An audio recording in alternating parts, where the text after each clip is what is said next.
نستعين اهدنا الصراط المستقيم صراط الذين أنعمت عليهم غير المغضوب عليهم ولا الضالين.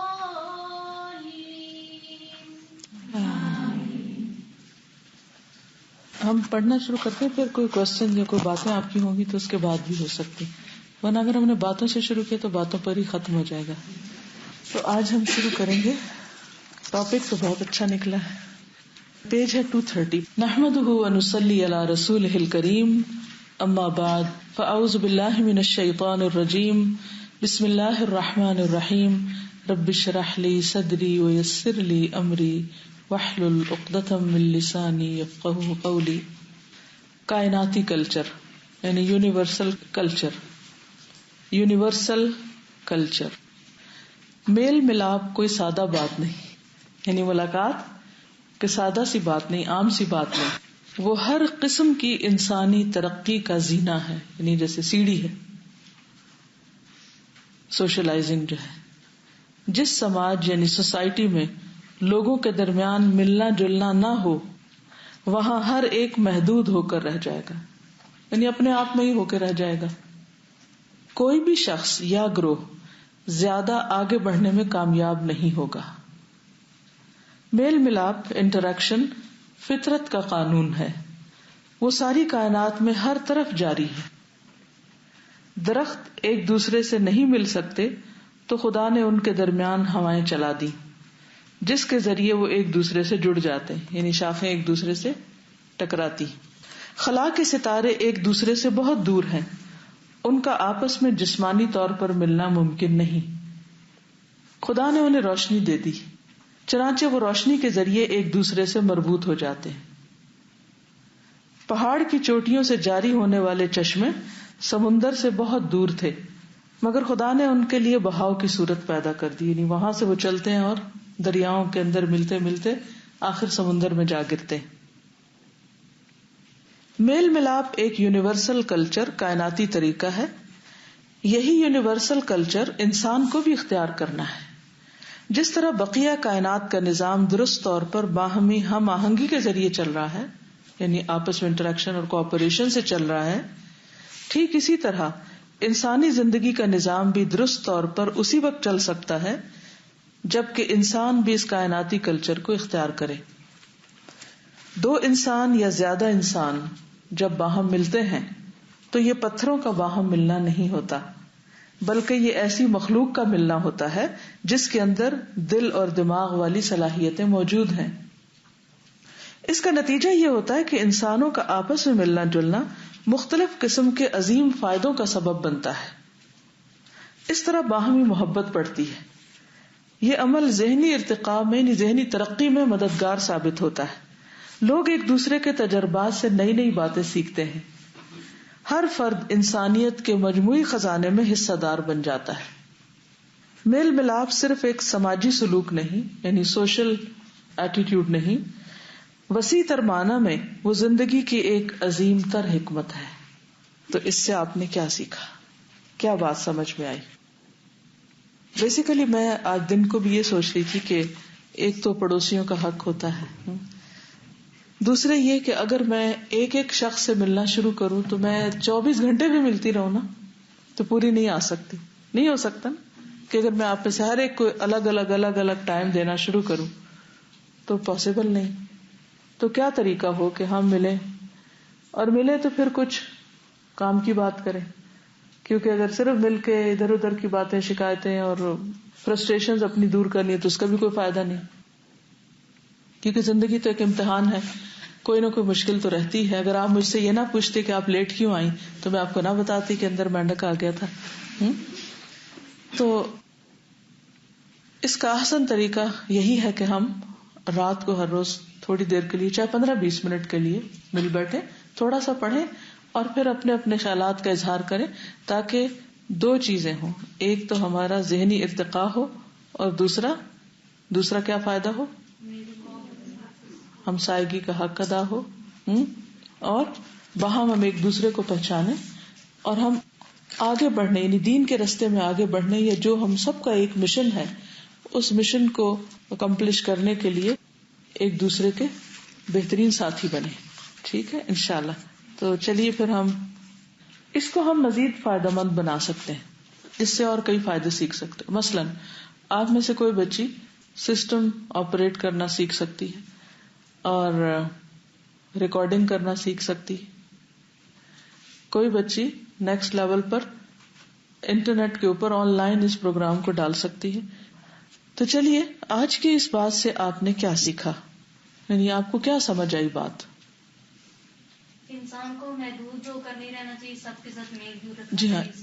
یعنی انسان کو محدود رہ کر, یعنی اپنے آپ میں ہی اور اپنے کوکون میں بند اور اپنی ہی ذات میں گم اور اپنے ہی سیلفش طریقہ اور اپنی خود غرضی کے ساتھ صرف جو کچھ اس کے پاس ہے بس وہ اتنے سے فائدہ اٹھائے, نہ وہ کسی سے فائدہ اٹھائے اور نہ وہ کسی کو فائدہ پہنچائے. تو یہ طریقہ ٹھیک نہیں. قرآن پاک میں اللہ تعالیٰ فرماتے ہیں وَأَمَّا مَا يَنْفَعُ النَّاسَ فَيَمْكُثُ فِي الْأَرْضِ, جو لوگوں کو فائدہ پہنچاتا ہے وہ زمین میں جم جاتا ہے, اس کو ہر جگہ فوٹنگ مل جاتی کیونکہ وہ لوگوں کی ضرورت بن جاتا ہے. تو ہم سب ایک دوسرے کو فائدہ پہنچانے والے بنے, اور اللہ تعالیٰ نے ہر ایک کو چونکہ مختلف پیدا کیا, ہر ایک کے پاس بہت اچھی اچھی صلاحیتیں ہیں اور ہم سب ایک دوسرے سے سیکھ سکتے ہیں. میں ہمیشہ کہتی ہوں کہ میں نے اپنے شاگردوں سے بہت کچھ سیکھا ہے, اور اس میں کوئی آر کی بات نہیں, کوئی اس سے انسان کی عزت میں کمی نہیں ہوتی, کیونکہ ہر ایک سے سیکھنا چاہیے. صحابہ کا کلچر یہی تھا. حضرت عمر جو خلیفہ وقت تھے وہ بکری والے سے بھی بات کرتے تھے اور بکریوں کے بارے میں باتیں سیکھتے تھے, اور جس سے ملتے تھے اس کے لیول کے مطابق اس کے پیشے, اس کے ہنر, اس کے طریقے کے بارے میں اس سے باتیں کرتے تھے اور اس سے سیکھتے تھے. تو ہم سب بھی لازمی طور پر یونیکلی کچھ نہ کچھ اپنے اندر ایسی چیز رکھتے ہیں, صرف میں ہی نہیں رکھتی, آپ سب بھی, ہم میں سے ہر ایک دوسرے سے کچھ نہ کچھ سیکھ سکتا ہے. تو اور کوئی چیز, تو کتنے سارے فائدے ہیں مل کے کام کرنے میں.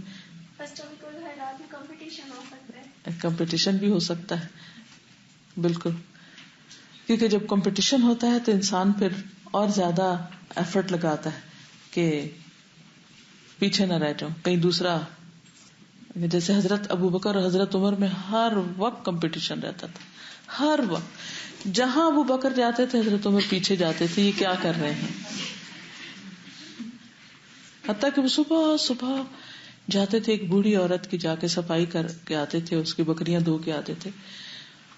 تو وہ کہتے تھے اتنی سویرے کہاں جاتے ہیں, تو پیچھے چپ کے گئے. تو جا کے دیکھا تو وہ یہ کام کرے تو بڑے حیران ہوئے کہ کسی کو پتہ ہی نہیں کہ یہ اتنی بڑی نیکی بھی کر رہے ہیں خاموشی سے. تو کہا کہ کل میں ان سے پہلے آؤں گا, لیکن جب تک وہ پہنچے تو وہ کر کے جا چکے تھے. اور اس طرح زندگی آسان ہوتی ہے. بہت سے لوگ جو ٹیم ورک نہیں کر سکتے نا, وہ پیرنٹس کے گھر میں بھی بہنیں لڑی رہتی ہیں آپس میں, سسرال میں بھی نند بھابھی کی لڑائی رہتی ہے کیونکہ اکٹھے کام کرنا آتا ہی نہیں. اس میں پتا بظاہر بہت فائدے نظر آ رہے ہیں لیکن ہوتا مشکل ہے. جب دو لوگ ایک کام کر رہے تھے بڑی شکایتیں پیدا ہو جاتی ہیں. تو اس میں پھر صبر بھی سیکھا جاتا ہے, مشکل بھی ہوتی ہے. تو اس میں انسان کہتا ہے کہ. تو آج ہم پڑھ رہے تھے کائناتی کلچر کے بارے میں کہ ملنے جلنے کے کیا فائدے ہیں, اور کوئی فائدہ آپ کے ذہن میں آتا ہو؟ اس طرح سے ہوتا ہے نا کہ ایک کا موڈ ڈاؤن ہو جاتا ہے, یعنی کہ وہ اپسیٹ ہو کے بیٹھ جاتا ہے, پھر دوسرا اس کو پھر موٹیویشن دیتا ہے. بالکل, وتواصوا بالحق وتواصوا بالصبر. ایمان آپ کا ذاتی فعل ہے, عبادت آپ کا ذاتی فعل ہے, لیکن مسلمان صرف اسلام کوئی صرف پرائیویٹ معاملہ نہیں ہے. جیسے اور مذاہب میں ہوتا ہے نا کہ مذہب ایک پرائیویٹ معاملہ ہے, اسلام میں یہ پرائیویٹ معاملہ نہیں. کیا ہے یہ؟ ایک دوسرے کا بھی خیال رکھنا ہے, ایک دوسرے پہ بھی چیک رکھنا ہے. وتواصوا بالحق وتواصوا بالصبر, کہ اگر کوئی ڈیویٹ ہو رہا ہے صحیح رستے سے تو اس کو واپس لانا ہے کہ نہیں ادھر چلو, اور اگر کوئی فرسٹریٹڈ ہے تو اس کو صبر بھی تلقین کرنی کہ کوئی بات نہیں, مسئلہ حل ہو جائے گا, ڈونٹ وری.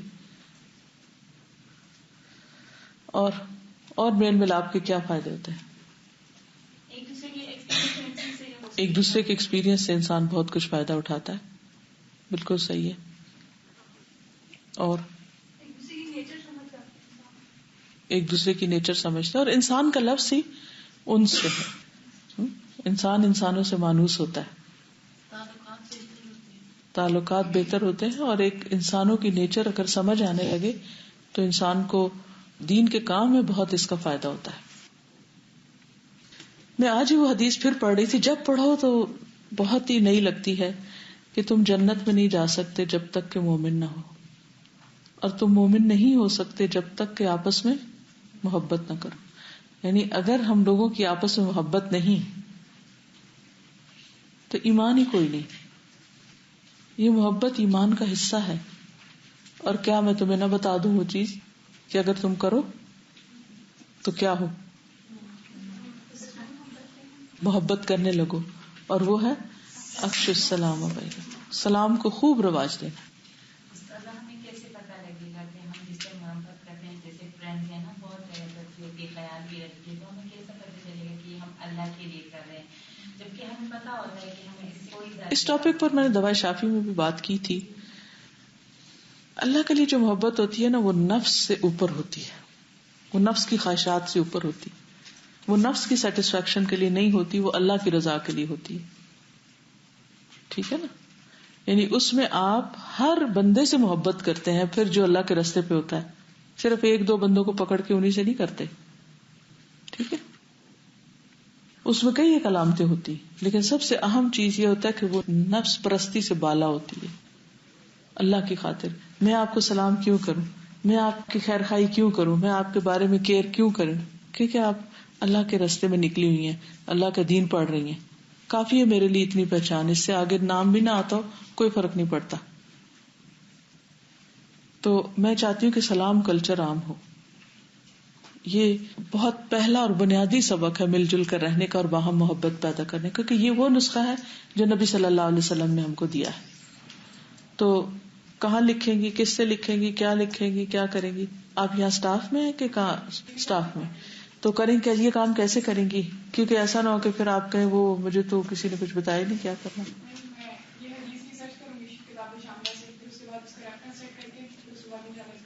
اردو اچھی سی ہو، یہ نہ ہو کہ وہ لفظی ترجمہ کیا ہوا ہو. اور ٹھیک ہے، پھر ٹائپ کریں گی، ہاتھ سے لکھیں گی.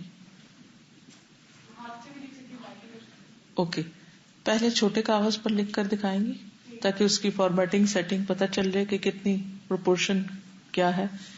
اور لگائیں گی کہاں؟